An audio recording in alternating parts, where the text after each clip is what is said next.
Зей шәһәренең ашлык кабул итү предприятиесе территориясенә килеп керүгә хуҗалаша эш итү күренә. Икмәккә хөрмәт зур биредә, бөтен җир асфальтланган чиста.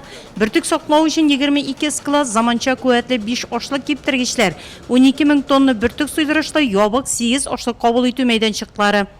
Яңа сушылык куйдык булдыр. 60 тонна сәгатенә киптерәтегән.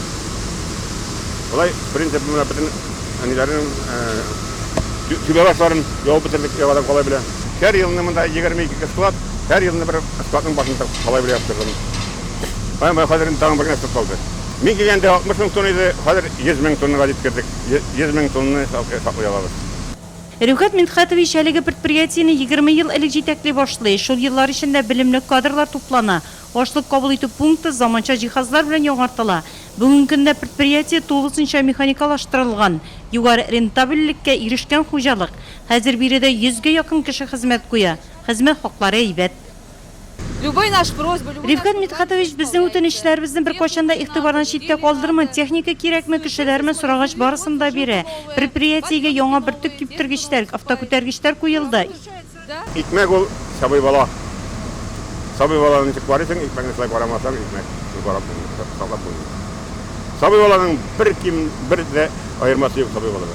Ул тере организм, ул яши икмәк, әгәр аны bir arası işletsen olur.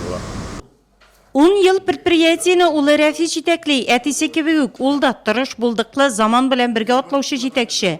Өлкән Фәрдиевның яшәү девизы хезмәтне яратырга. Тормыш иптәше Гөлсинә ханым белән улын, кызын шулай үстергәннәр, хәзер оныкларын тәрбиялиләр. Рифкат Мидхатович әле дә тик утырып торырга яратмый, иртәнге 4тә аяк өстендә. Урынбасар буларак барлык эшләрнең башында әле ул. Җитәкчелек эшеннән тыш хәйриячелек белән дә шөгыльләнә. Мәчетләр төзүдә катнаша, туган авылы Нариманда елның-елы сабан туе үткәрә. Туган мәктәбендә онытмый.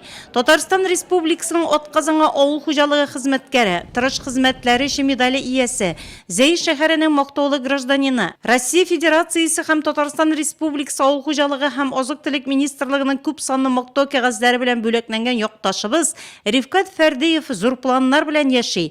Мәртәбәле шәхеснең үз сүзләре белән әйткәндә, ул әле дә туган халкына хезмәттә.